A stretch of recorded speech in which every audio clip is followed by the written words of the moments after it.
ஆப்கானிஸ்தானில் என்னெல்லாம் நடக்கக்கூடாதுன்னு சொல்லி எல்லாரும் நினச்சிட்டு இருந்தாங்களோ அதுதான் நடக்க போகுது அப்படிங்கிறது சின்னதாக ஒரு யூகமாக இப்போ அடிபட்டுட்டு இருக்கு. ரெண்டு ப்ரெஸ் மீட்டையும் கொடுத்தவர்கள் 2 நபர்கள். ஆனால் உலகம் ரொம்பவே ஷாக்கிங்காக இந்த ப்ரெஸ் மீட்டை பார்த்துட்டு இருக்காங்க. மேற்குலக நாடுகள் ஒரு பக்கமாக ஆப்கானிஸ்தானை தனிமைப்படுத்துவதற்காக துடித்து கொண்டிருக்கிறார்கள். ஆப்கானிஸ்தானுக்குள்ள தாலிபன்கள் மட்டும்தான் இருப்பாங்க அப்படின்னு சொல்லி 2020 டொனால்டு ட்ரம்ப் அவர்களுக்கும் தாலிபன்களுக்கும் இடையே தோஹால ஒரு கையெழுத்தானதல்லவா. ஆனால் அதை மீறி ISIS தீவிரவாதிகள் அல்-கொய்தா இப்போ வந்து விட்டதாக ஒரு அறிவிப்பு வந்திருக்கிறது. இதை விட இன்னும் பல ட்விஸ்ட் நடந்துருச்சு. அதெல்லாம் என்ன அப்படின்னு சொல்லி பார்த்துடலாமா? அன்பு தமிழஞ்சங்களுக்கு தமிழ் பொக்கிஷத்தின் வணக்கங்கள்.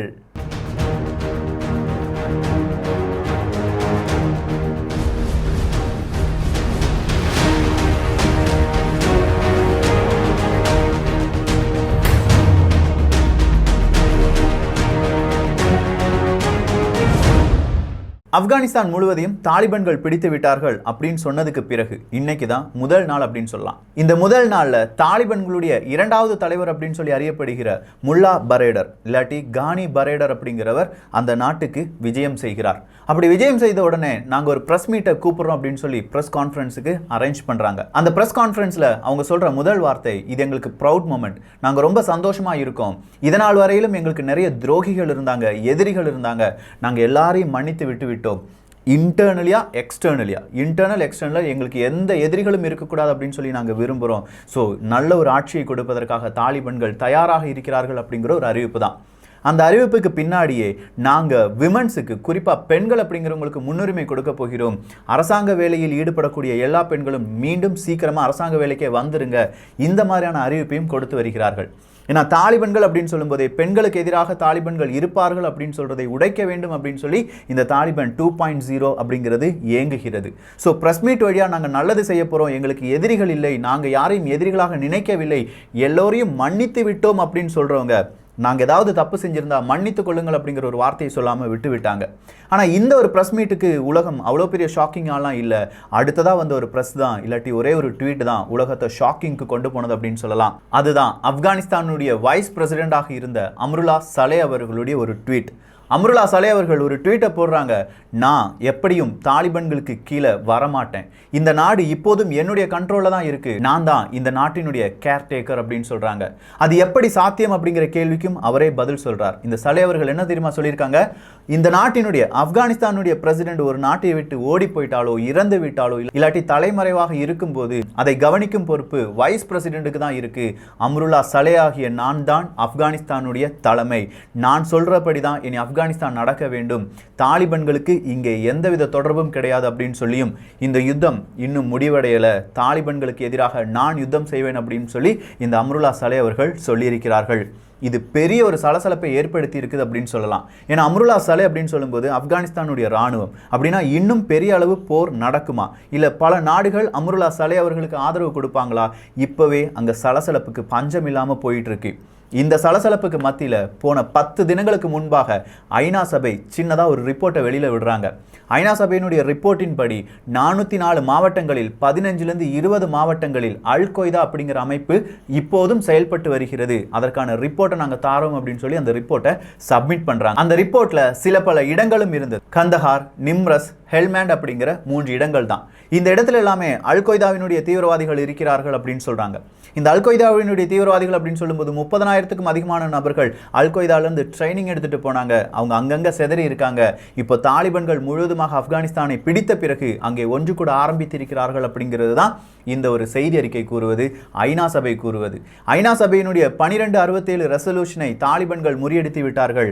டொனால்டு ட்ரம்ப் அவர்கள் கூட சேர்ந்து போட்ட தோஹாவில் போட்ட அந்த ஒப்பந்தம் இப்போது தாலிபன்களால் முறியடிக்கப்பட்டிருக்கிறது.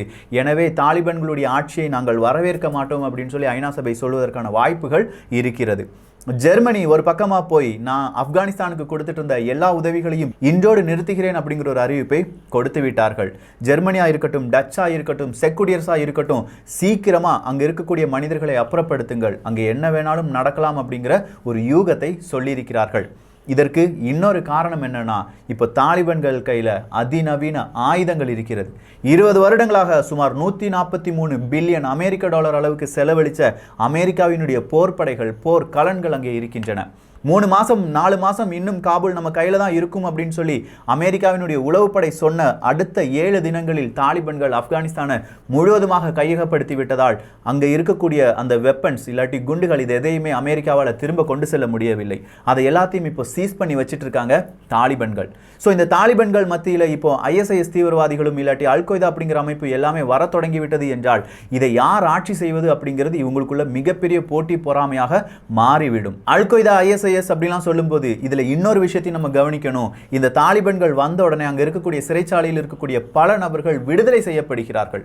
அவங்க எல்லாம் இந்த மாதிரியான அல்-கொய்தா ISIS எப்படி இல்லைன்னா தெஹ்ரிக் தாலிபன் பாகிஸ்தான் இந்த மாதிரியான அமைப்பை சார்ந்தவர்கள். இவங்க எல்லாம் மறுபடியும் விடுதலை ஆகும்போது அங்கே என்னென்ன பிரச்சனைகள் நடைபெறும், அங்கே இருக்கும் தலைமைகள் அவங்க எடுக்கக்கூடிய முடிவுகள் இதற்கு எப்படி இவர்கள் கட்டுப்படுவார்கள், இதனால் அங்கேயே கோஷ்டி மோதல் வந்துவிடுமோ. இந்த கோஷ்டி மோதலுக்கு மத்தியில் சலே அவர்களுடைய இந்த ட்வீட்டும் ஒரு பரபரப்பை ஏற்படுத்தி இருக்கிறது. அதிநவீன ஆயுதங்கள் இப்போ தாலிபன்கள் கையில் இருக்கு. அரசு அப்படிங்கிறது தாலிபன்கள் கையில் இருக்கு. டோட்டலா பல நாடுகளுடைய சப்போர்ட் அப்படிங்கிறதும் தாலிபன்கள் கையில் இருக்கு. ஆனா இந்த தாலிபன்கள் பிற தீவிரவாத அமைப்புகளுக்கு தஞ்சம் கொடுக்கிறார்கள் அப்படின்னு சொல்லும்போது இது எல்லாமே தலைகீழாக மாறுவதற்கான வாய்ப்புகள் இருக்கு. ஸோ இதற்கு மத்தியில் அமெரிக்காவினுடைய அந்த வல்லரசு தோற்றுவிட்டது. இன்னைக்கு சீனாவை நீங்க எடுத்து பார்த்தீங்கன்னா அவங்களுடைய செய்தி ஊடகத்தில் எல்லாமே ஒரே ஒரு செய்தியை ரிப்பீட்டா அடிச்சு சொல்லியிருக்காங்க. நேத்து வியட்நாம், இன்னைக்கு ஆப்கானிஸ்தான், நாளைக்கு தைவான் அப்படின்னு சொல்லி. ஸோ சீக்கிரமாக தைவானையும் நாங்கள் பிடித்து விடுவோம். இது அமெரிக்காவுக்கு கிடைத்த மிகப்பெரிய தோல்வி. அவங்க ஓடிட்டாங்க, அவங்கள நாங்கள் ஓட வச்சுட்டோம் அப்படின்னு சொல்கிற அளவுக்கு இப்போ சீனாவும் பேச ஆரம்பித்து விட்டது. அமெரிக்காவுக்கு இது வாழ்வாசாவா போராட்டம், தாலிபன்களுக்கும் இது வாழ்வாசாவா போராட்டம். ஆனால் சீனாவுக்கும் ரஷ்யாவுக்கும் இதில் எது நடந்தாலும் ஓகே தான். ஸோ டோட்டலாக சொல்லப்போனால் இந்த ஆப்கானிஸ்தானில் தாலிபன்களுக்கு மட்டும்தான் ஒரு வரையறை அப்படிங்கிறது இருக்கு. தாலிபன்களை பொறுத்த வரைக்கும் ஆப்கானிஸ்தானை ஆட்சி செய்ய வேண்டும், அவ்வளோதான். ஆனால் இந்த தாலிபன்களிடம் இப்போது சப்போர்ட்டுக்கு வந்து நிற்கிற ISIS இருக்கட்டும் இல்லாட்டி அல்-கொய்தாவா இருக்கட்டும், அவங்களுடைய எண்ணம் ஒரு குட்டி பார்டர் கிடையாது, அது ஒரு பெரிய ஏரியா அப்படின்னு சொல்லலாம். ஸோ அவங்களுடைய இந்த கருத்து மோதலே பலவிதமான பிரச்சனையை ஏற்படுத்தும் அப்படிங்கிறதும் பல வல்லுநர்களுடைய கணிப்பாக இருக்கிறது. தாலிபன்கள் நாங்க புதுவிதமான ஆட்சியை தரப்போகிறோம், பெண்களுக்கு முன்னுரிமை தரப்போகிறோம் அப்படின்னு சொல்ற இந்த தாலிபன்களை ISIS அல்-கொய்தா எப்படி பார்க்க போகிறது? உலக நாடுகள் தாலிபன்களுக்கு எதிராக திரும்புவதற்கான வாய்ப்புகள் இருக்கிறதா? இல்ல ஆப்கானிஸ்தானுக்குள்ளேயே இருக்கிற இந்த சலே அவர்களால் அடுத்ததா என்ன பிரச்சனை நடைபெற போகிறது? சலே அவர்கள் என் தலை துண்டானாலும் பரவாயில்லை, நான் தாலிபன்களுக்கு அடிபணிய மாட்டேன் அப்படின்னு சொல்ற இந்த வீர வசனங்கள் மேலும் பல பதட்டத்தை அதிகரித்ததா? இன்னும் பல அப்டேட் இருந்துச்சுன்னா அது தமிழ் பொக்கிஷம் சார்பாக பதிவு செய்யப்படும். இந்த ஒரு காணொளி எப்படி இருந்துச்சு? ஏன்னா சின்ன சின்ன அப்டேட்டாக இருந்தாலும் ரொம்ப தெளிவான அப்டேட்டாக இருக்கு. இதுக்கு பின்னாடி பல பிரச்சனைகளும் வரலாம், பலவிதமான மாற்றங்களும் பலவிதமான உலக நகர்வுகள் அப்படிங்கிறதும் மாறி வரலாம். இதை பற்றிய உங்களுடைய பார்வையும் கொஞ்சம் வைடாக மாறட்டும். அப்படி மாறும்போது இந்த உலகத்தில் நடக்கிற ஒவ்வொரு செய்திக்கு பின்னாடியும் இந்த ஒரு செய்தி கனெக்ட் ஆகியிருப்பதை உங்களால் உணர முடியும். எல்லோரும் தமிழ் பொக்கிஷத்தில் இணைந்திருங்கள். இணைந்திருங்கள்னா சப்ஸ்கிரைப் பண்ணுங்க. நல்லதை பகிர்ந்து நல்ல சமுதாயத்தை உருவாக்குவோம். நன்றி, வணக்கம்.